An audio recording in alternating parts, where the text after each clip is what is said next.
Sejam todos muito bem-vindos a mais um episódio aqui do nossa Governança Sem Censura. Eu sou o Guelph, comigo João Kryptonita e o nosso grande especialista em DAOs, Guiriba. Como é que vocês estão, meus caros amigos?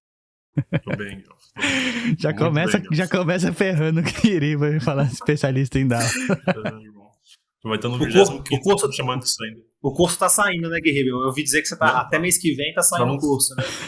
Tá no forno, irmão. Tá no forno. Como fazer sua DAO e tudo mais. Bom, pessoal, no episódio de hoje, como combinado na semana passada, a gente vai falar sobre o protocolo Uniswap, a governança desse grande protocolo. Se não é o mais rico, é um dos mais ricos aí dentro do ecossistema. Certo, Guiriba? Certíssimo, cara. É isso mesmo. Então, vamos lá, então.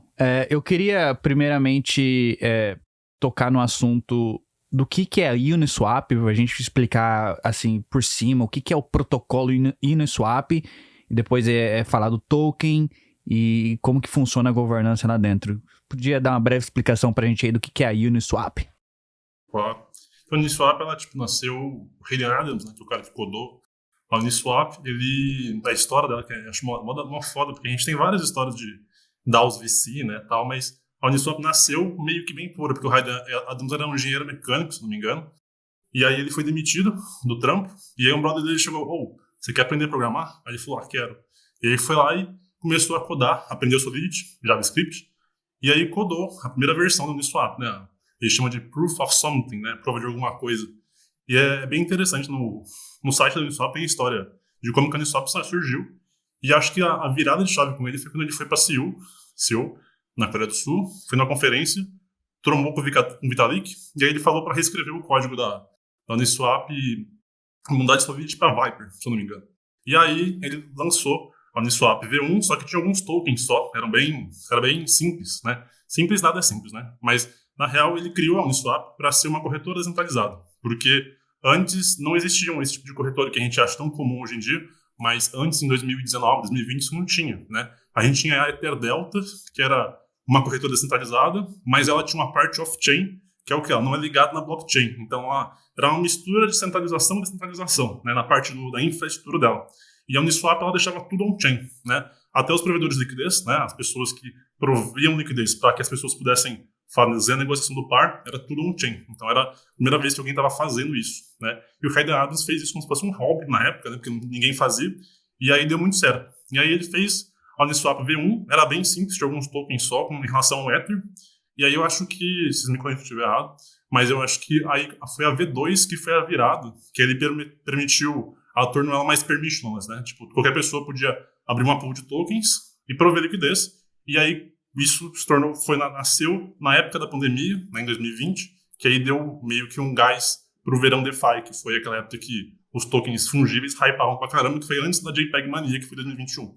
Então teve esse hype do caramba na Uniswap, porque ela permitiu pela primeira vez pessoas gerarem um token absolutamente inútil para poder negociar ele.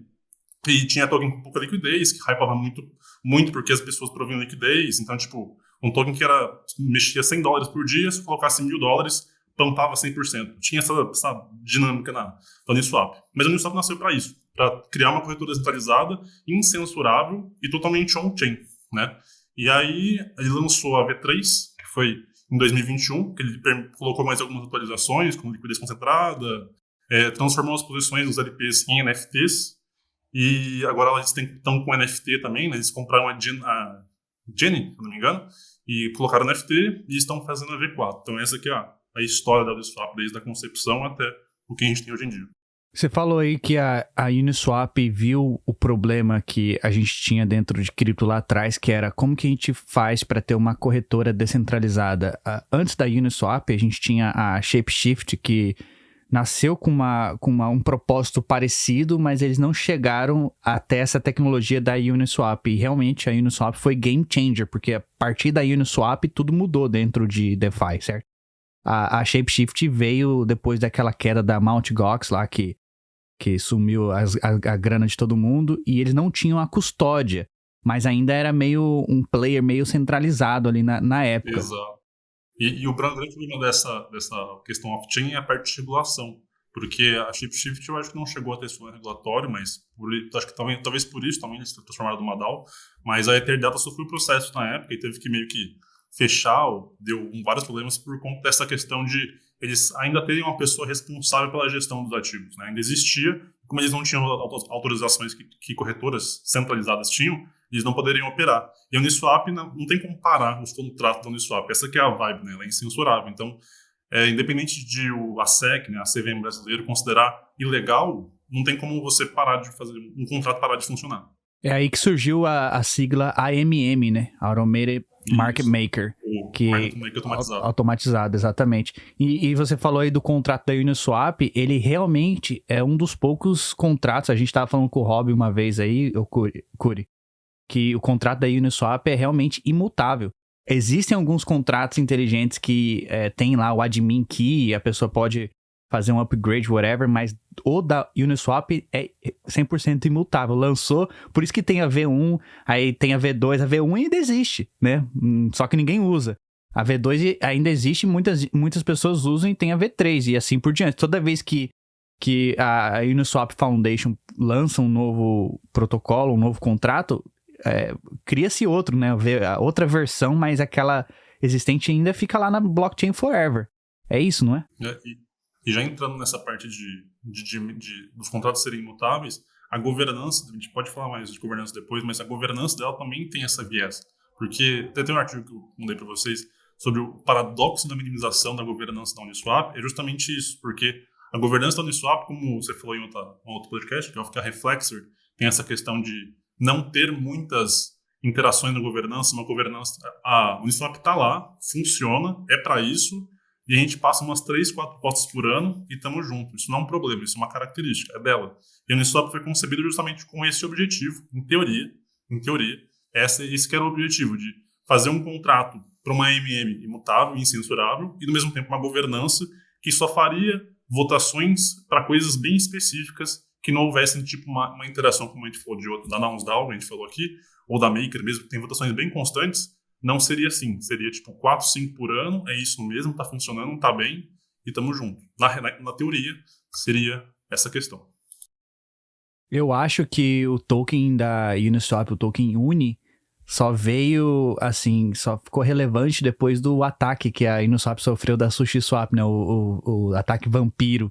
A Uniswap copiou o código, a SushiSwap, desculpa, copiou o código e lançou um token, distribuiu o token, aí o pessoal da Uniswap, a gente precisa de um token também. Talvez se não fosse isso, não existiria um token da Uni. Mas a gente vai falar um pouquinho mais sobre o que é, qual é a utilidade do token Uni, porque qual que é a vantagem de você holdar o token, enfim. A gente pode falar um pouquinho sobre isso. Curi? Tá preparado, Guirriba? Tá preparado pra falar sobre isso, Guirriba? Pode ver isso. Vai ter uma coisa todo podcast. Antes da gente falar sobre isso, eu quero mencionar também que hoje a Uniswap, e isso aqui vai fazer sentido mais pra frente no podcast, mas hoje a Uniswap é o protocolo que mais gera fee em todo o ecossistema do Ethereum. Então é muito interessante isso porque, cara, é dinheiro pra caramba, né? Mas eu acho legal a gente pontuar aqui também, que o Guirriba pode até explicar melhor pra gente, que até pouco tempo atrás a Uniswap não ganhava dinheiro nenhum com essas fees que ela ganhava, né? Aí foi passada uma proposta, se não me engano, no final do ano passado, que fez um fee switch ali, uma mudança em algumas pools, e aí a gente teve, então, começando finalmente a Uniswap a ganhar dinheiro. Como é que foi isso, Guirriba? Você acompanhou essa proposta, essa transição, cara? Ei, antes do Guirriba responder aí, só pra atualizar a galera, a Uniswap faz mais dinheiro que a rede inteira do Bitcoin. $826 mil em um único dia, uma média de $500 mil por semana aí. Em taxas a Uniswap gera. Mas pode seguir, Guerreiro. Então, no bull market, o Uniswap era uma grana bizarra, tipo, milhões por dia. Era insano, velho. E isso aqui é a questão, né? Que o Guelph perguntou da utilidade do token Uni, né? E até pouco tempo atrás, nenhuma, né? Porque, na real, não me entendam mal, mas é que o token, a utilidade dele é o token de governança. Então, uma vez eu falei com o Cioff, eu acho, e pra mim, governança por si só não é uma utilidade, na real. A gente acha legal, eu acho da governança, não tá fazendo podcast sobre isso. Mas o ponto é que a governança por si só não agrega valor, a menos que a gente entre naquela dinâmica da Nouns, né, que eu falei sobre poder, influência, etc. E nem na Nouns, que tem essa dinâmica, o token valorizou. a importância do valor da influência na DAO. Então, até pouco tempo, né, a Uniswap não captava valor para o seu token. Né? Eu nem sei, depois eu posso estar enganado, mas não sei se foi implementado naquelas pools que eu vi a votação, eu não lembro se foi colocado na prática, se realmente está captando fee para as pools. Mas, independente disso, a Uniswap tem uma discussão muito violenta faz anos sobre essa questão de, como o Curi e o Gal falaram, tipo, vamos supor que ela fature 1 Mi por dia. Né?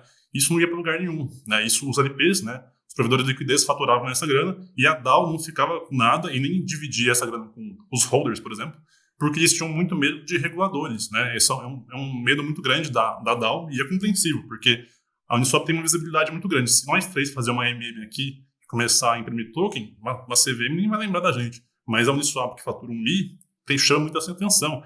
Eu acho que eles saíram até no Wall Street uma matéria só sobre essa questão regulatória da Uniswap. Então isso que é um grande problema, e tem vários polos políticos, como tem nas outras DAOs, políticos sobre alguns que querem que habilite a FII e vamos tocar o pau, ninguém vai conseguir parar o contrato mesmo e vamos embora, e tem outros mais cuidadosos que não querem, porque vai dar problema, vão tentar encontrar outros mecanismos para captar receita. Só que a Uniswap, tipo, ela é muito rentável. O grande ponto é que ela não é legal. Não é que ela é ilegal. Ela é... Vamos ter ela tá fora da lei, né? Ela é paralegal, né? Isso, não tem como enquadrar ela em alguma coisa, né? Aí até conceberam a Uniswap Foundation para ela conseguir fazer essa parte IRL, digamos assim, né? Fazer as interações com a parte jurídica e muitas outras coisas, mas principalmente a parte jurídica, porque ela meio que representa a Uniswap na parte legal. Eu escutei que a Uniswap Foundation, né, é uma empresa que ela constrói soluções no topo do contrato da Uniswap, ou seja, uma coisa não dita a regra da outra. Você concorda com isso? Mano, Swap Foundation e a Uniswap Grants, o comitê de grants também, é uma discussão muito polêmica dentro da Uniswap, porque até o Other... Depois vocês procuram também o Other Internet, que é o que eu pesquiso, que eu mencionei sobre o paradoxo de minimização do Uniswap. Ele é um delegado do Uniswap, ele faz pesquisas, né? Eu acho que são pessoas, eles fazem pesquisas sobre a governança do Uniswap. Né? Eles atuam como delegados e realmente atuam, né? E não tem remuneração nenhuma, até onde eu sei, né? Mas o fato é que eles fizeram uma pesquisa sobre essa UGC, né? A Uniswap Grants, e eles viram que, tipo, a primeira Grants que rolou, né? Acho que foi no começo de 2021, foi 7 ou 8 milhões para 122 projetos. E 6 pessoas administraram isso.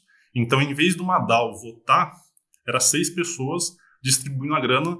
Não vou falar que arbitrariamente, o que era errado ou não, mas a gente tem uma centralização. E até eles entrevistaram pessoas internas da DAO e vários falaram que eles concordavam com esse viés porque eles achavam que não necessariamente uma votação numa governança on-chain vai trazer eficácia para a DAO. Então, a gente traz de novo que a Uniswap, nessa época, ela meio que ela pensou, porra, eu vou centralizar para conseguir, mas centralizar na mão de gente que eu confio, para eles fazerem um trampo da hora, né? Se foi da hora ou não sei, o Uniswap tá rodando, tá dando certo, não consigo analisar o crivo de cada grant, né? São 122. Aí lançou a Uniswap Foundation, que foi uma proposta de 74 milhões, 60 para UGC, né, para grants, e 14 milhões de dólares para 12 pessoas. É uma grana bacana, durante 3 anos, se eu não me engano, de salário para elas. E essa questão de, tipo, centralizar a distribuição de grants num comitê de pessoas que a DAO confia é uma vibe que a Uniswap tem. E que a DAO meio que tem um consenso com isso. Mas a gente fala, tipo, se é descentralizado, isso é o que a gente quer para DAOs? Pô, acho que não. Mas eles têm um posicionamento muito curioso, que eles acham que não significa que muitas pessoas votando, significa que vai ter uma qualidade no voto. Então, você preferível o quê? 1.000 pessoas que não sabem porra nenhuma votar ou 10 pessoas que sabem muito votar? É isso que eles entram nesse paradoxo. E eu acho que eles preferem muito mais que 10 pessoas que entendam voto, porque o output disso vai ter muito mais qualidade, entendeu? Não é pelo viés de bom ou ruim, mas é um posicionamento que cada DAO tem. Então, a Uniswap é uma DAO VC, né? Não é uma... Tem gente que fala que vocês conhecem aquele conceito das hiperestruturas, dos solarpunks, né?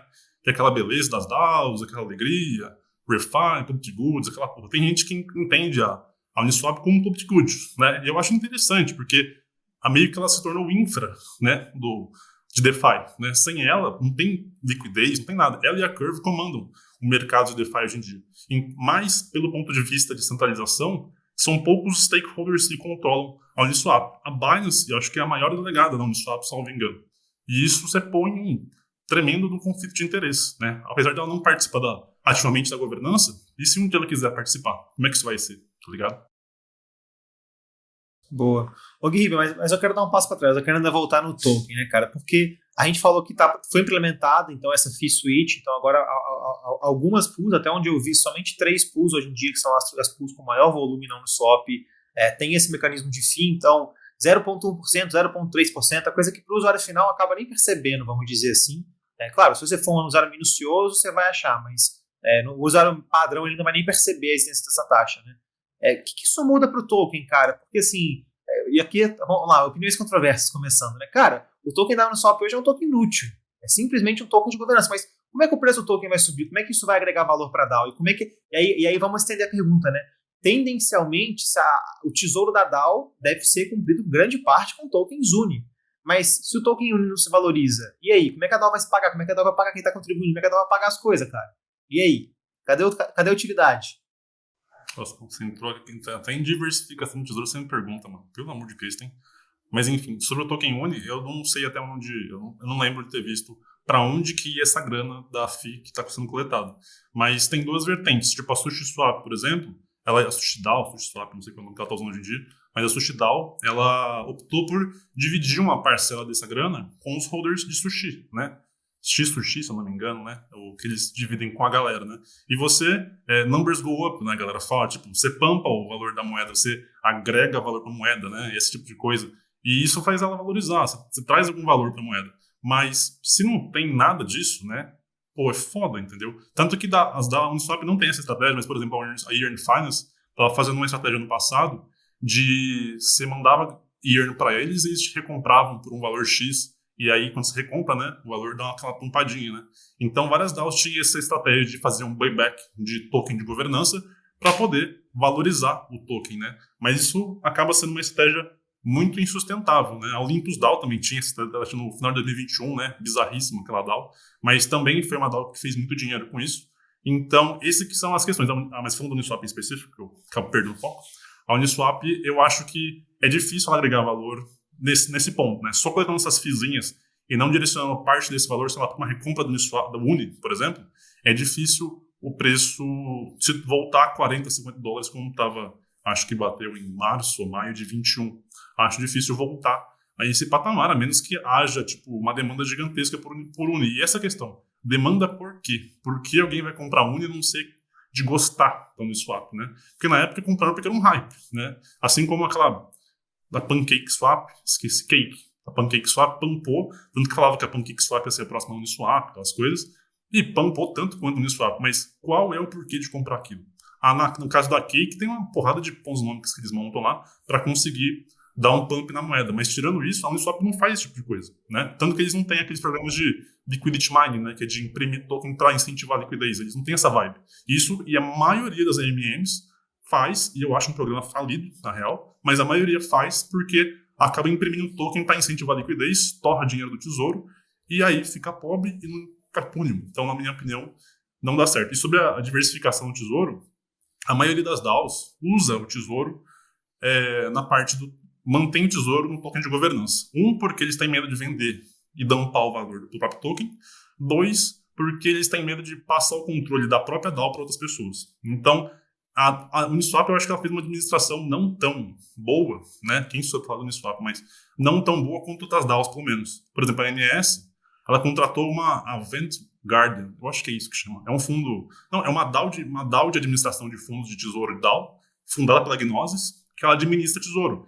E ela faz a diversificação, traz yield para DAO, esse tipo de coisa. Não é, tipo, degenerado, sabe? É uma coisa bem conservadora, mas que tipo, diversifica o tesouro para não manter tudo no token de governança. Porque se o token de governança não tem valor, deprecia o valor, e a gente não de marketing pode durar até 2025, 2024, sei lá, a Uniswap pode perder, tipo, sei lá, 4, 5 bi no ano, só porque não diversificou o tesouro do token de governança.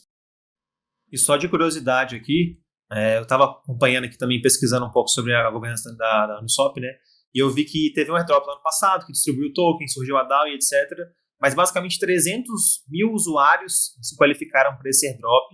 220 mil fizeram claim, então o resto nem ligou para isso. Só que hoje menos de 15 mil pessoas mantêm esses tokens em carteira, né? Então todo mundo fez o quê? Todo mundo dumpou esses tokens e tentou ganhar dinheiro. E não é que esse pessoal não está errado, não estou falando isso. Talvez a missão e o uso do token Uni esteja errado por somente 15 mil pessoas hoje em dia manterem esses tokens em carteira. Mas vai lá, Guelph, o que você queria falar aí? Não, é que segundo o site da DeepDAO ainda pessoas compraram. Aqui no site da DeepDAO está dizendo que o treasury da Uniswap é 2.3 bi, é o maior treasury de todas as DAOs, mas a maior parte do treasury é composto por Uni tokens, 355 mil token holders e 21 mil lifetime participants. Hoje, o token Uni serve somente para você votar, certo? A Uniswap Foundation, ela detém os tokens, ela vota também. E a minha segunda pergunta é: a Uniswap Grants a parte da Uniswap DAO, assim, ela tem um outro treasury ou é tudo junto? Então, a Uniswap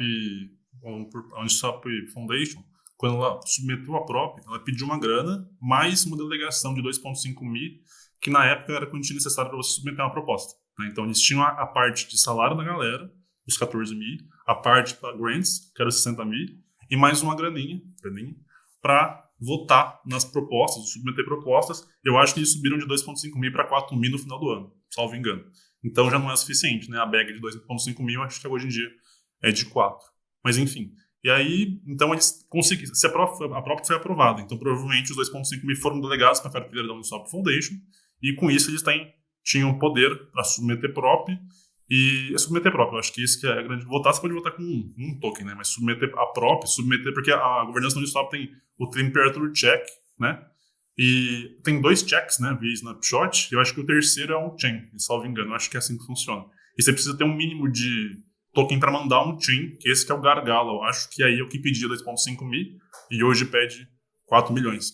Então isso exclui a maioria das pessoas, tem que ter 4 milhões de tokens Uni para fazer alguma proposta, ou então sugerir alguma melhoria. Você pode votar, mas você não pode submeter proposta.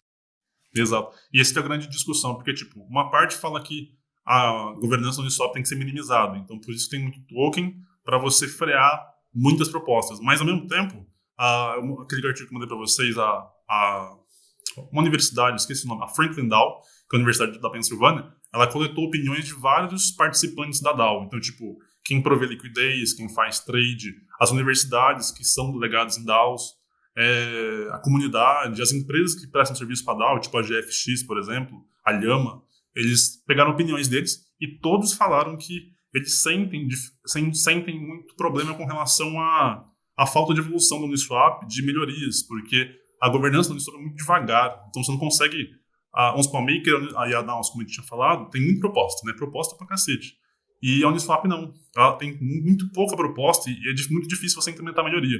E uma coisa que o Water Internet falou naquele artigo lá, é que, por mais que a governança seja minimizada, ou seja, existem poucas propostas on-chain, a política interna é muito intensa. Então, por exemplo, eu não submeto uma prop porque eu tenho medo que o fulano vai votar contra, que ele vai achar ruim comigo. Aí eu fico fazendo politicagem via DM para conseguir alguma coisa. Segundo o Water Internet, que é delegado na Uniswap, e, portanto, votante na DAO, diz que tem esse problema, e isso não foi uma conclusão dele, foi uma entrevista com vários delegados na Uniswap. Sobre a Uniswap Grants, né, você aplica. Na verdade, eles têm um site, acho que é ugcgrants.com, alguma coisa assim. Mas se jogar Uniswap Grants no Google, vai aparecer o site. E aí você aplica, né, para conseguir uma grant lá. A GFX, por exemplo, conseguiu uma grana braba lá. A GFX é uma empresa que presta serviço em DAO. Tá Maker, tá Uniswap, tá em várias DAOs. E ela presta serviço para a Uniswap, mas é um serviço bem mais especializado com relação a... Eu acho que eles estavam construindo uma plataforma profissional para trade da Uniswap, eu acho. Mas qualquer pessoa pode submeter para qualquer coisa, né? Eu acho que, tipo, por exemplo, teve um grupo de DeFi da América Latina para construir uma comunidade aqui. Eles conseguiram uma grant de 20, 30 mil dólares, mais ou menos. Então tem vários tipos, mas não é uma coisa tipo a Naus que patrocina centenas de propostas. É uma coisinha bem mais específica. Ou seja, a DAO também pode decidir o futuro do Treasury, assim, sabe? Vamos fazer isso com o Treasury, ou então vamos deployar em tal lugar, vai gastar tanto. A DAO tem esse poder? Não tem? A DAO usa o dinheiro da DAO. A grant, essa é a questão. E as grants, quem usa é o comitê das grants. Então, o comitê, hoje eu não sei não lembro de cabeça quem tá lá, mas eu lembro que são 6, 7 pessoas, e essas pessoas selecionam quem vai ganhar o dinheiro. E aí você fala, mas será que não tem um conflito de interesse? Será que não vai escolher o amiguinho? Não sei. Esse que é a questão. Quando não é transparente, eu acho que, às vezes não tem uma má intenção da galera, né? A gente tem que, pensar que os caras também podem ser uma pessoa bacana. Só que quando é on-chain, quando você tá vendo a parada acontecer, a chance é menor, né? Só que eles preferem, como eu falei, eles preferem esse modelo porque para eles é mais eficiente. Ô Guiriba, mas qualquer pessoa pode apresentar uma proposta e falar, assim, para dissociar alguém do comitê ou entrar alguém no comitê? Qualquer pessoa pode submeter uma proposta na Uniswap DAO para modificar alguma coisa, até mesmo, quem sabe, extinguir esse comitê? Ou não? Você sabe alguma coisa sobre isso? Não sei, assim, na prática não sei, mas em tese nada impede. Mas, sabe, eu posso fazer um foguete para ir para a Lua, mas eu vou conseguir fazer voar?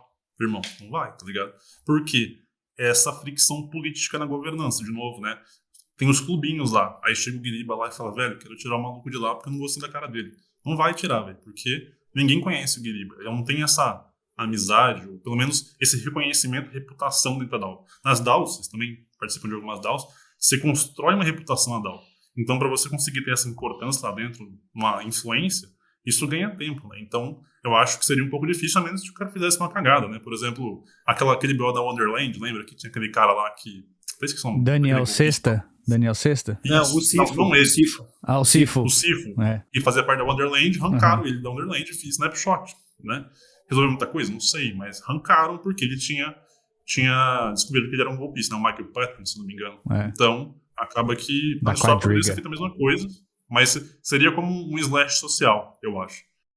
Ô Guiriba, essa última aquisição da Uniswap, a Genie, foi uma aquisição pela Uniswap Foundation, certo? Isso passou pela governança da DAO para, vamos integrar isso, ou não tem nada a ver uma coisa com a outra? Cara, você me pegou. Não vi nenhuma votação para a aquisição da Genie. Você pode ver aqui, velho. Para que a gente vai ficar perguntando vantagem do on-chain é isso, né? Você quer tudo transparente, você consegue ver. Eu acredito que não teve votação nenhuma, até mesmo porque ia acabar gerando um hype nas pessoas se tivesse discussão sobre essa votação para interagir com a Genie e tal, até mesmo porque a gente viu que depois da aquisição teve pessoas retroativas ganhando airdrop e tudo mais. Então eu acredito que isso tudo foi por fora. Não foi nada movendo. Não foi on-chain, não foi on-chain. Só compraram mesmo e é isso aí, velho. Mas aí então foi a Foundation que comprou, então a Genie pertence à Foundation, é tipo um protocolo mas construído. Que tem a Uniswap Foundation, tem a Uniswap Labs e a Uniswap Ventures também, né? Que eles também têm um pezinho no Ventures também. Não sei quem que foi o responsável pela compra, né? Mas a Ventures também compra ou investe em coisa pra cacete. A Uniswap, eles têm uma grana braba, né? Então eu não sei, e eu também, tem essa questão de sub-DAOs, né? Porque teve uma época, até a Shapeshift tem, e tem outras DAOs que montaram sub-DAOs de Venture Capital, né? Para investir em protocolos do Bear Market para conseguir pumpar. Porque, por exemplo, eu tenho meu token de governança que não serve para absolutamente nada, mas tem um protocolo precisando de dinheiro. E eu quero pumpar meu tesouro. Eu pego 1 milhão do meu token de governança, invisto lá, se der bom lá, transformei 1 e 2, e é isso aí, vida que segue. Então, eu acho que várias sub-DAOs várias DAOs, como Uniswap e outras DAOs, começaram a adotar essa estratégia para conseguir maximizar o tesouro sem que tenha uma pressão de venda no token, né? Porque quando você investe, tem aquele período de vesting, né? A galera não pode vender o token. Então, eles conseguem prender a galera naquela bag de token de governança deles. A Uniswap, ela tem... ela tem algum risco de sofrer alguma implicação jurídica hoje, no modelo que tá, esse monte de organização, assim? Inclusive, acho que já aconteceu já, né? Na verdade, não foi o protocolo em si, mas a Uniswap Labs teve que tirar lá alguns tokens, deslistar alguns tokens da plataforma. Né? Porque teve uma época tão hype do caramba de fazer token de valor imobiliário, literalmente, tipo, ação tokenizada. Eu achava muito da hora essas paradas, tipo, em vez de comprar na B3, vou comprar aqui na Uniswap. É muito da hora isso, né? Só que isso vai contra a legislação de valor imobiliário, né? Isso é um fato. E chegou um ponto que isso chegou em regulador, e aí a Uniswap tirou do front-end, mas isso que era legal, a Uniswap tirou do front-end, mas todo mundo podia comprar a Amazon tokenizada, a Tesla tokenizada, porque o contrato ainda existia. E aí o pessoal começou a fazer front-ends alternativos para você movimentar esses tokens. Até surgiu scams para conseguir pegar dinheiro da galera, etc. Então, assim, eu acho que o Uniswap tem muito risco regulatório, né? Não acho que é a DAO que mais tem, né? Porque tem muita DAO, tipo aquela OKDAO que a BZX, né? A BZX, que deu um problema do caramba, porque eles realmente foram hackeados 25 vezes. A governança também, tipo, eles queriam fazer uma DAO para meio que fugir dos reguladores, na minha opinião. Mas eu acho que a Uniswap tem, porque ela tem uma visibilidade muito grande, todo mundo tá de olho ali. Então, qualquer alteraçãozinha, alguém vai chegar trucando na Uniswap para processar ela por alguma coisa. Mas assim, conseguem tirar a Uniswap do ar? Impossível, né? Mas esse que é o ponto. O problema não é o Uniswap, né? O problema é que qualquer alteração legal vai abrigar todas as DAOs, né? Porque a gente não tem muita legislação hoje. Então, o problema não é a Uniswap, o problema são as DAOs, vamos dizer assim, que não estão... Mas mesmo a OKDAO que eu estou zoando aqui, que é a BZX e tal, tem muita gente atuando como... ajudando no processo da BZX, da OKDAO, porque se aquilo realmente se concretizar e estão falando que eles estão querendo punir quem votou na governança da DAO, que isso não faz o menor sentido, se isso se concretizar, isso vai virar vai repercutir em todas as outras DAOs. Então isso é um grande problema para todas. Então eu acho que tem muita gente ajudando eles no processo, não porque eles acham que eles são inocentes e bacaninhas, mas porque se realmente forem punidos, todas as DAOs podem sofrer esse tipo de... Não todas, todos não vou generalizar, mas muitas DAOs podem ter o mesmo fim. A grande questão é que a Uniswap ela volta no começo, ela é imutável. Então, mesmo que exista várias repercussões, o contrato vai continuar rodando, sabe? Tem DAO hoje em dia que, se você tira 3 ou 4 pessoas, a DAO para de funcionar, né? Se a multisig de 2 pessoas lá, né, para de assinar a transação, a DAO para de funcionar, o dinheiro para de sair. No caso da Uniswap, ela tem essa questão de ser imutável, ser descentralizada, mas tem um ponto curioso que eu não sabia, e eu estudei um pouco para fazer o podcast hoje, é que eles estavam com muito problema com parcerias. Então, por exemplo, quando ela migrou para Polygon, não sei se vocês lembram, ela foi a primeira vez que ela saiu da casinha dela da Ethereum e foi para uma L2, ela ia iniciar um programa de liquidity mining, né, para incentivar a liquidez na Polygon, se não me engano. E demorou quase 100 dias para eles liberarem a grana para isso. Mas não é um chain? Não é tudo transparente? Mas o dinheiro demorou para sair. Mas por quê? Tá ligado? Então, nem eu sabia disso, eu estudei um pouquinho para vir aqui.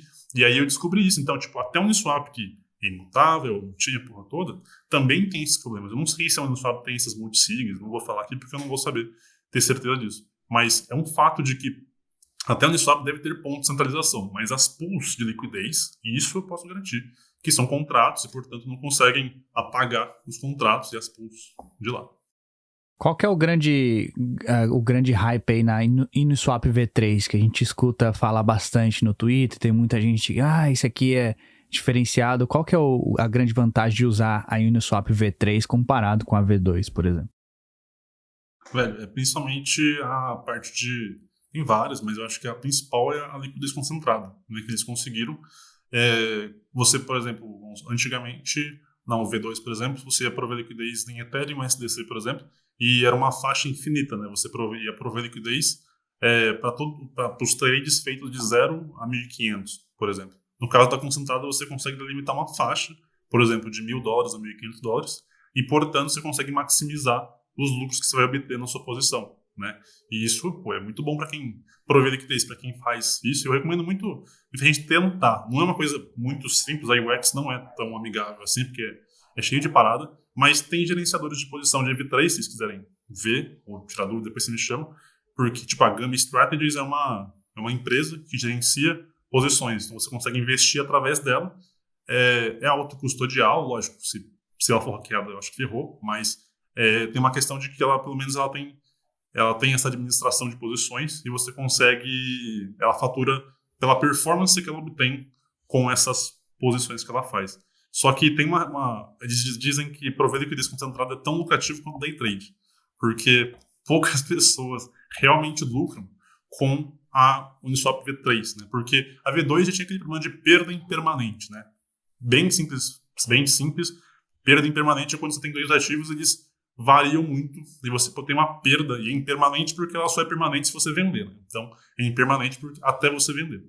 E na V3, isso é intensificado, porque uma vez que sai daquela faixa que você setou, você não vai obter lucro, né? E se os ativos variarem, essa perda impermanente vai ser maximizada muito mais. Então, da mesma maneira que é lucrativo pra caramba, também pode dar muitos prejuízos se você não souber administrar posições.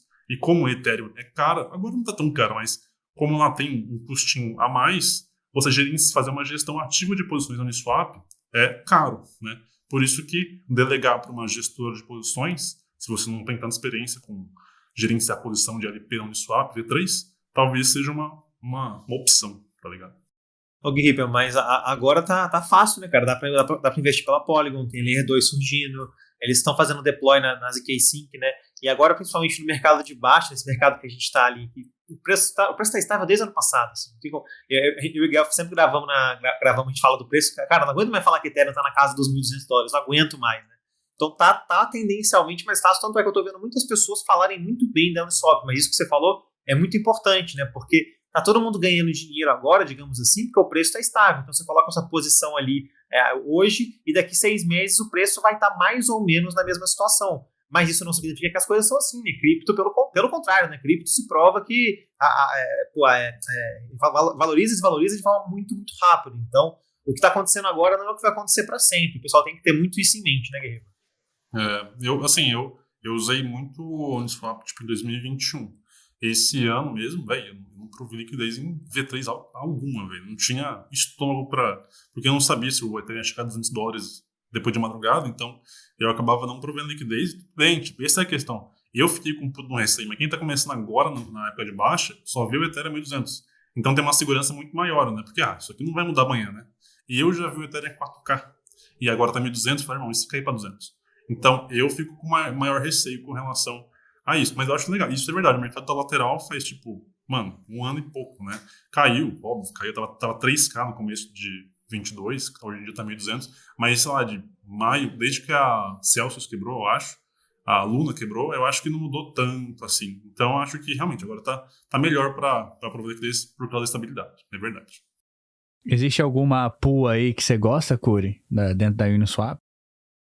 Cara, eu tenho usado mais agora na rede Polygon, por questão de taxa, igual o Guiriba mencionou, assim, eu sei que a Ethereum tá baixo, mas a Polygon é tão relevante e tem funcionado legal a pool de Ethereum e Matic, cara. O preço das duas seguem muito bem, então a gente sabe que o mercado, o ecossistema da Polygon é bem alinhado com o ecossistema do Ethereum, então se dá bom uma, provavelmente vai dar bom outro. O Polygon cada vez mais tá tendendo a ser uma solução de escalabilidade, até mesmo, quem sabe, uma Layer 2 Ethereum no futuro próximo, então eu tenho gostado bastante dessa pool, cara. Eu quero puxar um outro assunto ainda com o Guiriba aqui de governança, hein? Posso dar um passo para trás aqui, galera? Vamos lá. Boa. Guiriba, um dos links que você enviou pra gente de estudo, né? O especialista em DAO, vocês sabem, né, pessoal? O especialista em DAO tem que dar a pré-aula pra gente, né? Foi sobre os delegados da Uniswap, né? Eu até posso compartilhar a tela aqui para mostrar para vocês, mas eu achei bem interessante a suposta descentralização disso. Eu não sei se você concorda comigo ou não, mas eu achei muito interessante a forma com que as coisas acontecem, assim, porque eu esperava ver delegados com mais de 15, 20% de concentração de votos, e até onde eu estou encontrando aqui no site, que eu acredito que vocês estão vendo, se vocês não tiverem, por favor, me corrijam, o maior player, a maior concentração ali na Uniswap é com a A16Z. E aqui eu até puxo um outro ponto que eu e você estávamos conversando, acho que ontem ou antes de ontem, Guiriba, que a A16Z está se mostrando muito forte, né, cara, com relação a cripto. Mas o que eu quero te perguntar o que você acha dessa concentração ou não concentração com relação aos delegados da Uniswap, né, cara? Porque assim, a A16Z é um player muito grande. Até onde eu imagino, ela não vai simplesmente do dia para a noite cometer alguma furada com relação à governança. O que você acha, Guiriba? Mano, é aquela mesma questão que eu acho que a gente já fala no podcast da Maker. A Uniswap ela tem uma vertente de dar poder para delegados justamente porque para melhorar a eficiência, né? Eles não querem que haja uma comunidade de 1.000 pessoas só se fossem muito técnicas, né? Entendessem muito do assunto. Agora, aqui não é o caso, normalmente são meia dúzia que realmente sabe do que está fazendo.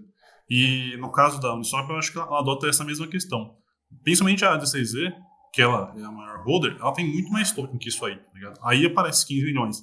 Mas tem umas pesquisas que, se você rastrear várias carteiras, você consegue ver que ela tem, tipo, mano, muito mais voto que isso. E ela, inclusive, as universidades, né, que fez uma pesquisa uma vez sobre as universidades que trabalham em DAOs, a 16Z é a principal venture. Na Uniswap, ela delega token para todas. Então, todos os votos que as universidades têm, quem delega é a 16Z. Não tem mais ninguém que delega. Só que tem outras DAOs, né, tipo a DYDX, ela delega, é a própria DAO que delega. Então, por exemplo, a DYDX é o tesouro mesmo, a DAO vota e delega para uma universidade para ela meio que ter um contato com a DAO. Então, essa experiência acadêmica é muito legal. E você pode ver que tem vários delegados da Uniswap que são universidades e são bons delegados. Não é tipo, é um cara que está trocando uma ideia lá. Não, tipo, eles fazem pesquisas, eles atuam, eles vão votar, eles dão o porquê votaram ou não porquê votaram. Aí você pode ver, deixa eu ver uma universidade aí, tipo, Blockchain USLA aí, de Colômbia. Não sei se está vendo aí. Ela é a 13ª delegada da Uniswap. Exato. E só também para levantar mais um ponto também, a gente tem a Consensus ali também, que é gigante, né, cara? E só que eu acho legal a gente ver também, porque a gente tem a UMIT Blockchain, imagino que seja uma universidade também. É legal a gente ver também a participação em propostas, né, que seria talvez esse propostas votadas, talvez. Propostas em que houve votação. Então a gente tem pessoas que tem o segundo maior delegado não votou em nenhuma proposta ainda. Então, o terceiro maior votou em uma. Então, a gente não necessariamente porque as pessoas têm muito token, as pessoas vão votar na governança, né? A gente pode até voltar para um dos maiores problemas que a gente comenta aqui, que é essa falta de participação de token holders em governança de DAOs no geral. Não estou falando só de Uniswap, né, cara? Mas isso tem um problema mesmo. E naquele reporte que a Franklin DAO, que a Universidade da Pensilvânia, fez sobre a participação de delegados na DAO, um dos principais pontos que eles trouxeram é a falta de incentivo para votações. Porque foi bem interessante. A universidade, eles entrevistaram universidades que participam da DAO e eles falaram que os estudantes não têm incentivo para você, porque é um custo intelectual e de tempo para fazer você atuar realmente numa DAO. As votações na Uniswap não são tipo, vamos contratar um influenciador XYZ para dançar pra gente. Não, é tipo, vamos mudar um parâmetro X do protocolo tal, isso vai acarretar um prejuízo a uma receita tal. Então, acho que são coisas mais complexas, né? A Gauntlet, ela fez uma estimativa muito legal de que a escrita de propostas bem-sucedidas deveria remunerar a pessoa, o representante do delegado, de 30 a 50 mil dólares. Né? Uma estimativa que eles fizeram. Então, você vê que eles têm esse interesse, não de realmente ganhar dinheiro, mas que eles têm interesse em monetizar o tempo deles atuando como delegado. E a Maker, falei para vocês, ela faz isso. A Uniswap não tem nenhum programa de compensação, remuneração do delegado. Apesar disso, os delegados da Uniswap são bem ativos até.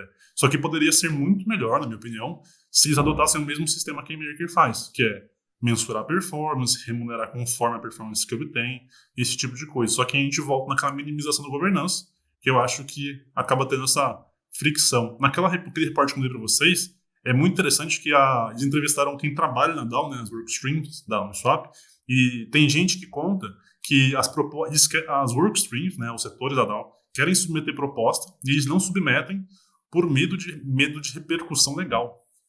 Então tem essa dinâmica dentro da DAO.